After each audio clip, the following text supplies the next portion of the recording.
Data ক্রাফটের পক্ষ থেকে সবাইকে শুভেচ্ছা। আজকের ভিডিওটি এমএস এক্সেল এর স্কিল টেস্টের উপরে। এটা হচ্ছে মূলত basic level skill test. So আপনি এই টেস্টের মাধ্যমে আপনার এক্সেলের বেসিক লেভেলটা কোন পর্যায়ে আছে সেটা আপনি জানতে পারবেন। সো এই টেস্টটি আপনি কিভাবে দিবেন? ১ম এ আমি এক্সপ্লেইন করব এই টেস্টটিতে কি আছে। সো এটা একটি আ এক্সেলের বেসিক লেভেল টেস্ট এবং এখানে টোটাল ৫০ মার্কের একটা আ পরীক্ষা।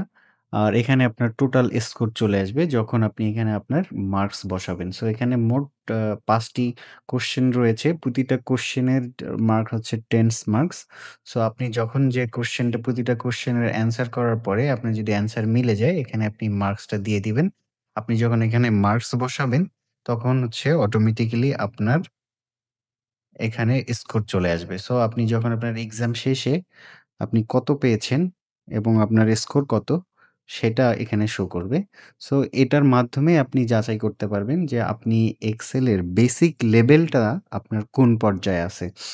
সো এখানে টোটাল ৫ টা কোয়েশ্চেন আছে এবং এখানে আ আ সাপোর্টিং কিছু ডাটা রয়েছে যে ডাটার উপরে আপনাকে কাজ করতে হবে। আর এই ইয়াটা হচ্ছে টেস্টটা আপনি কিভাবে দিবেন?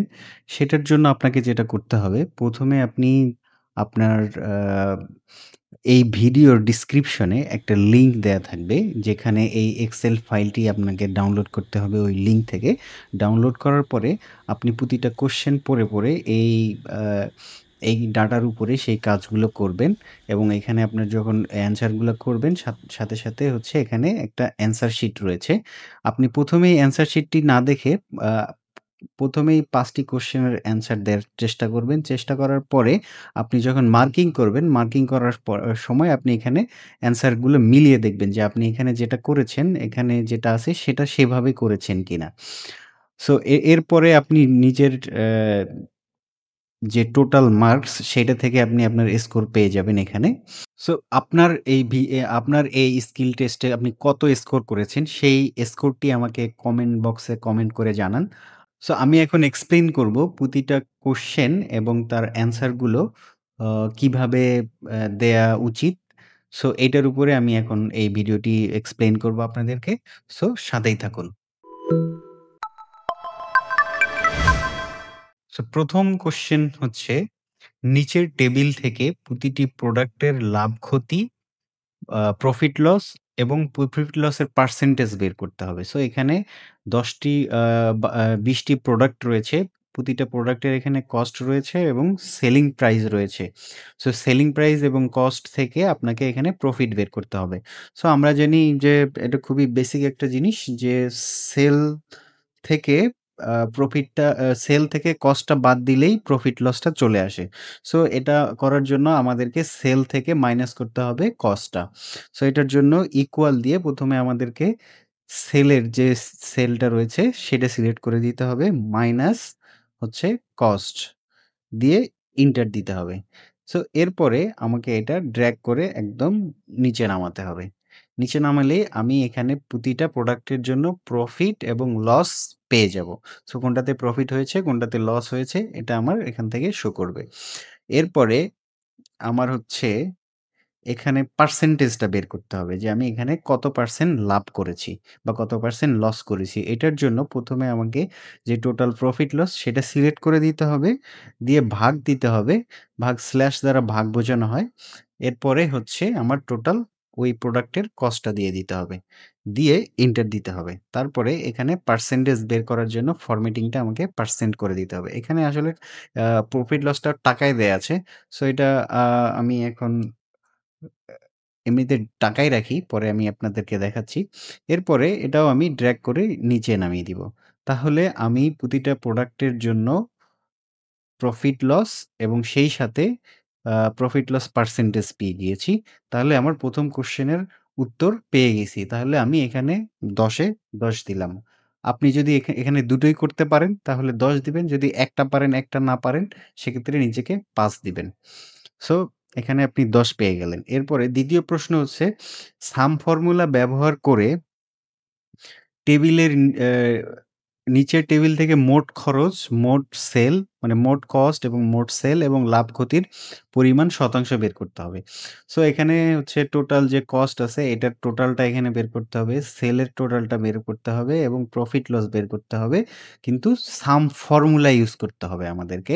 আমরা ম্যানুয়ালি করতে পারবো না, সাম ফর্মুলা দিয়ে করতে হবে। সো এটা আমরা কিভাবে করব? প্রথমে আমরা এখানে টোটাল লিখে নেই।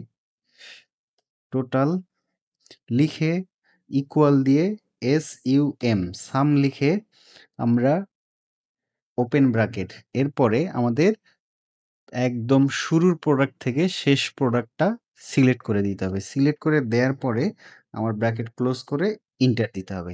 তাহলে আমি এই প্রোডাক্ট এই ২০ টা প্রোডাক্টের টোটাল কস্ট পেয়ে গেলাম। এখন সেলের জন্য আবার আমাকে সেম কাজ করার দরকার নেই। যেহেতু এখানেও আমি টোটাল করব এবং প্রফিট লসের ক্ষেত্রেও আমি টোটাল করব। সো জাস্ট এটা সিলেক্ট করে এখানে যখন এই প্লাস চিহ্নটি আসবে এরপরে এটা ড্র্যাগ করে আমি এদিকে নিয়ে আসবো। তাহলে আমি টোটাল কস্ট পেয়ে গেলাম, টোটাল সেল পেয়ে গেলাম, টোটাল প্রফিট লস পেয়ে গেলাম। এখন আমাকে টোটাল প্রফিট পার্সেন্টেজ বের করতে হবে। সেম ওয়েতে আমরা যেভাবে প্রফিট পার্সেন্টেজ বের করেছি সেভাবেই টোটাল হচ্ছে profit loss divided total cost. তারপরে এন্টার। তাহলে আমার টোটাল প্রফিট লস হচ্ছে প্রফিট লসের পার্সেন্টেজ হচ্ছে 14%। সো এই গেল আমার হচ্ছে টোটাল কস্ট, সেল এবং প্রফিট লস পার্সেন্টেজ। এরপরে নাম্বার 3 কোয়েশ্চেনস। এখানে হচ্ছে প্রফিট পার্সেন্টেজ কলামে কন্ডিশনাল ফরম্যাটিং ব্যবহার করে যদি লস হয় বা ঋণাত্মক হয় তাহলে সেটি লাল হবে। আর যদি পজিটিভ হয় বা প্রফিট হয়, ধনাত্মক হয় তাহলে গ্রিন হবে। এইখানে এই প্রফিট লস পার্সেন্টেজটা যদি আ প্রফিট হয় তাহলে গ্রিন হবে, আর যদি লস হয় তাহলে রেড হবে। কন্ডিশনাল ফরম্যাটিং ইউজ করে আমাকে করতে হবে। সো এখন আমি এটা মার্কিং করে, করতে গেলে অনেক সময় লাগবে। এজন্য আমাকে এই পুরো ডাটাটি সিলেক্ট করে নিতে হবে। এরপরে হোম থেকে আমাকে এখানে যেতে হবে কন্ডিশনাল ফরম্যাটিং। কন্ডিশনাল ফরম্যাটিং এ গিয়ে হাইলাইট সেল রুলস, এখানে আমি গ্রেটার দেন এ ক্লিক করব। গ্রেটার দেন দিয়ে এখানে আমি এখন দেখাবো যে আমার গ্রেটার দেন 0। সো 0 র উপরে যদি 0 র থেকে যে বড় 0 এর থেকে উপরে যে সংখ্যাগুলো রয়েছে, প্লাস যে সংখ্যাগুলো রয়েছে সেটাই আমার ধনাত্মক বা পজিটিভ আ নাম্বার, ওটা দিলাম। এরপরে যদি এটা 0 র উপরে হয় তাহলে কি কালার শো করবে? এই কালারটা আমি এখান থেকে green fill with dark green text দিলাম, দিয়ে ওকে করে দিলাম। তাহলে দেখেন এখানে আমি পেয়ে গেছি যে দেখেন প্রতিটা পজিটিভ নাম্বার আমার গ্রিন কালার হয়ে গিয়েছে। এখন আমি সেম ওয়েতে নেগেটিভ কালার করব, যেটা আমার লস হয়েছে সেটার জন্য রেড কালার করব। এটার জন্য কন্ডিশনাল ফরম্যাটিং থেকে হাইলাইট সেল রুলস এ এবার হচ্ছে লেস দেন। তাহলে লেস দেন আমরা হচ্ছে লেস দেন যখন আমার কোনো নাম্বার আ 0 র থেকে মাইনাস নিচে হয় তখন আমার ওইটা হচ্ছে ঋণাত্মক হয়। তো আমি এখানে 0 দিলাম। লেস দেন 0 ই হচ্ছে ঋণাত্মক নাম্বার। এখানে আমি হচ্ছে red, light red fill with dark red colour দিয়ে দিলাম, দিয়ে ওকে করে দিলাম। তাহলে দেখেন এখানে আমি আ গ যেগুলা আমার হচ্ছে প্রফিট হয়েছে সেগুলা গ্রিন কালার এবং যেগুলাতে লস হয়েছে সেগুলোতে রেড কালার চলে আসছে।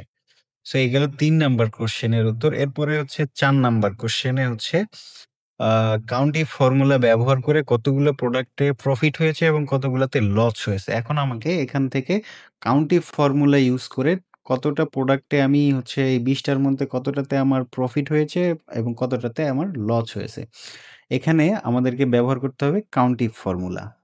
সো কাউন্টিভ ফর্মুলা আমরা ১ম এ লিখব সাম কাউন্টস ইফ, এখানে দেখবেন চলে আসবে কাউন্টিভ, এখানে মাউস দিয়ে সিলেক্ট করে দিতে পারেন অথবা লিখেও দিতে পারেন। এরপরে আমাকে কাউন্টিভ রেঞ্জ দিয়ে দিতে হবে। এখন আ আমাকে প্রফিট নাম্বারগুলা কিভাবে আইডেন্টিফাই করতে হবে? প্রফিট নাম্বারটা আমি আ প্রফিট লস এখানে নাম্বার থেকেও দিতে পারি।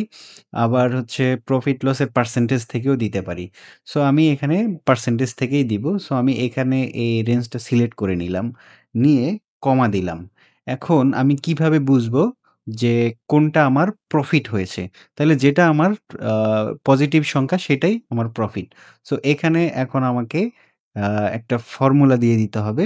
সেটা হচ্ছে আমি ইনভাইটেড কমার আন্ডারে গ্রেটার দ্যান 0 তাহলে কাউন্টিফ সেটা কাউন্ট করবে যদি গ্রেটার দ্যান 0 কোনো ভ্যালু এখানে থাকে সেটা সে কাউন্ট করবে। মানে পজিটিভ সংখ্যাগুলো এখানে কাউন্ট করবে। আপনি যদি এখানে দেখুন কাউন্ট ইফ এখানে রেঞ্জ তারপরে হচ্ছে inverted comma greater than 0 inverted comma close bracket close দিয়ে এন্টার দিয়ে দিলাম।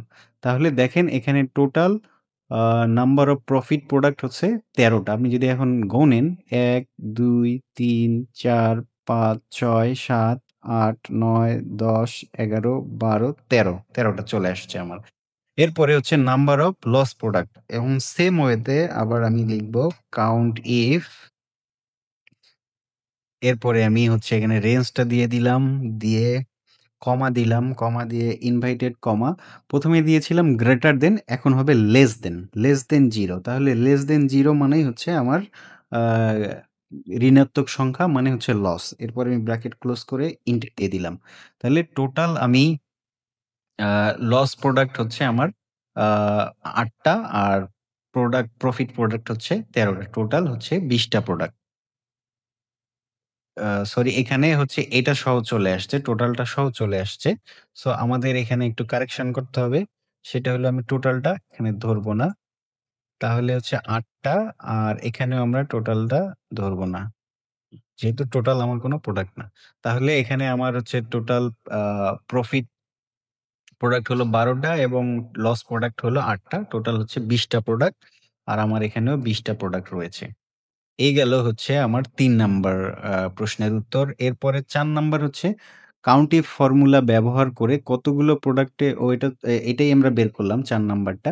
এরপরে ৫ নাম্বার কোয়েশ্চেন দেখেন, নিচের টেবিলটির ডান পাশে টেবিলের মতো ফরমেটিং করো। এখানে যে টেবিলটি রয়েছে আমরা সেম ভাবে এই ডাটাগুলো ফরমেটিং করব। সো ১ম এই আমরা এখানে প্রোডাক্ট নেমের যে ঘরটা রয়েছে সেইটা সিলেক্ট করব। সিলেক্ট করে এখানে যে ইয়েলো কালারটা রয়েছে সেই ইয়েলো কালারটা আমরা দিয়ে দিব। এই কালার। এরপরে এটা হচ্ছে বোল্ড করা আছে। আমরা এখান থেকে বোল্ড করে দিলাম। বোল্ড করে দেওয়ার পরে এইখানে হচ্ছে গ্রিন লাইন দেয়া আছে। মানে হচ্ছে আ অ্যা বর্ডার দেয়া আছে। সো আমরা বর্ডারটা এখান থেকে টোটাল ডাটাটা সিলেক্ট করে নিব। সব ডাটাগুলো। এরপরে কন্ট্রোল এ দিব। কন্ট্রোল এ দিলে আমাদের ফরমেট সেলের যে অপশনটা চলে আসবে। এখান থেকে আমরা বর্ডারে চলে যাব। বর্ডারে গিয়ে এখানে কালার দিয়ে দিব। সো এখানে হচ্ছে আমরা কালারটা একটু আ গ্রে কালার দিয়ে দিলাম। দিয়ে এইখানে ইনসাইড, আউটসাইড আমি দুটোই সিলেক্ট করে দিলাম। দিয়ে ওকে করে দিলাম। তাহলে আমার এখানে সবগুলোতে বর্ডার হয়ে গেছে। এখন এখানে আমাদের আরেকটা কাজ আছে সেটা হচ্ছে এইখানে একটা লাইন দেয়া, বর্ডার দেয়া, ব্লাক বর্ডার দেয়া। এটা সিলেক্ট করার পরে এইখান থেকে আমাদের হচ্ছে এই যে বটম বর্ডার আছে, এই বটম বর্ডার দিয়ে দিলাম। এরপরে নিচেও সেম ভাবেই এটা সিলেক্ট করার পরে এখানে ইয়েলো কালার দিয়ে দিলাম। আ এখানে হচ্ছে এটা বোল্ড করে দিলাম। বোল্ড করে দেওয়ার পরে এখানে দেখেন এই কস্ট এবং সেল এবং প্রফিট লস হচ্ছে ডলারে আছে। আর আমাদের এখানে কোনো ফরম্যাটিং নাই, এখানে টাকাতে আছে। সো আমরা পুরোটা সিলেক্ট করে নিব। সিলেক্ট করে নিয়ে আবার এখান থেকে আমরা চলে যাব জেনারেলে। জেনারেলে গিয়ে এখান থেকে আমরা চলে যাব কারেন্সিতে। কারেন্সিতে যাওয়ার পরে আমরা এখানে কারেন্সি সিলেক্ট করে দিলে অথবা আপনি যদি এখান থেকে আ মোর নাম্বারে যান তাহলে আপনি এখান থেকে দেখতে পারবেন কারেন্সি চলে আসবে। এখানে আপনি ডলার বা অন্যান্য যেকোনো সাইন দিতে পারেন। সো আমরা আ ডলার সাইন দিয়ে দিলাম। ডলার সাইন এখানে বিভিন্ন দেশের ডলারের সাইন রয়েছে। সো আপনি যেকোনো একটা ডলারের সাইন দিয়ে দিতে পারেন। এখানে হচ্ছে ডেসিমাল প্লেস আপনি কত পর্যন্ত নিবেন। সো এখানে আমাদের কোনো ডেসিমাল প্লেস নাই। তাহলে আমরা এটা 0 করে দিব। দিয়ে ওকে করে দিব।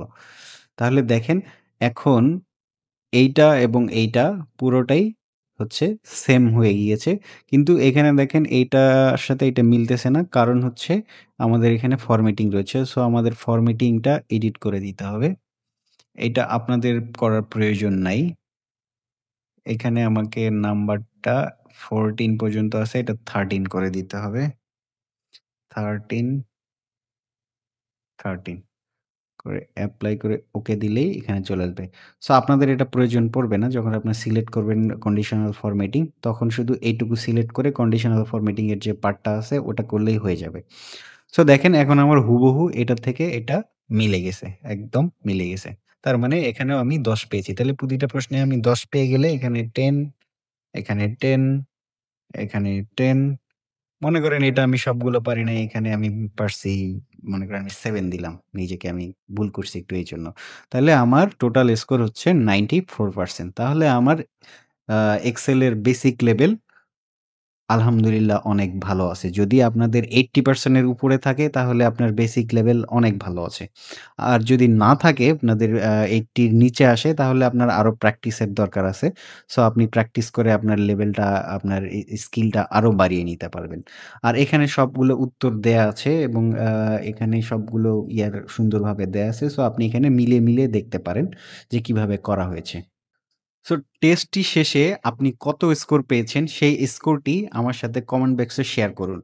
সো ভিডিওটি দেখার জন্য ধন্যবাদ। আর আপনাদের যদি কোনো কোয়েশ্চেন থাকে তাহলে অবশ্যই আ কমেন্ট বক্সে জানাবেন।